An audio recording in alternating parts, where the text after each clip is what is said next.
Hi everyone, welcome back to Bioinfo Tips. In today's video, I'll show you how to use layouts in GraphPad Prism, one of the most powerful but often overlooked features in Prism. Layouts let you combine multiple graphs, customize their appearance, and create publication-ready figures without leaving Prism. Let's see how it works. So, what exactly is a layout? A layout is a page in Prism where you can bring together graphs, results tables, and even text boxes, just like creating a figure for your paper or poster. It's basically your final composition area. Instead of exporting every graph separately to PowerPoint or Illustrator, you can organize everything right inside Prism.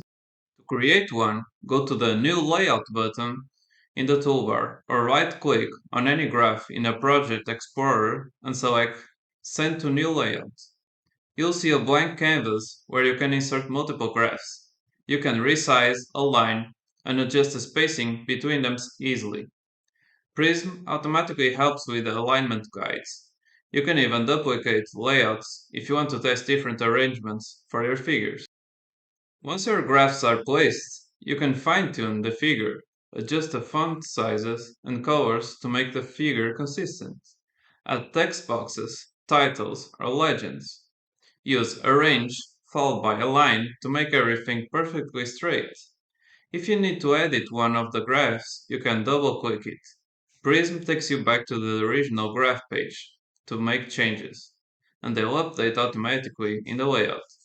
This is great for when reviewers ask for different formatting or axis scales. You only need to edit the original graph. When you're done, export your layout by going to File, Export, or right-click and choose Export. You can save it as TIFF, PNG, or PDF, depending on your journal's requirements. If you're preparing a multi-panel figure, like figure 1A, 1B, 1C, layouts make it incredibly easy to keep everything consistent. And that's it. Layouts in Prism are a simple but powerful way to prepare clean publication-ready figures. If this video helped you, don't forget to like, subscribe, and comment below to tell me what topic you'd like next. Maybe annotations, data tables, or advanced graph settings? See you on the next Bioinfo Tips video.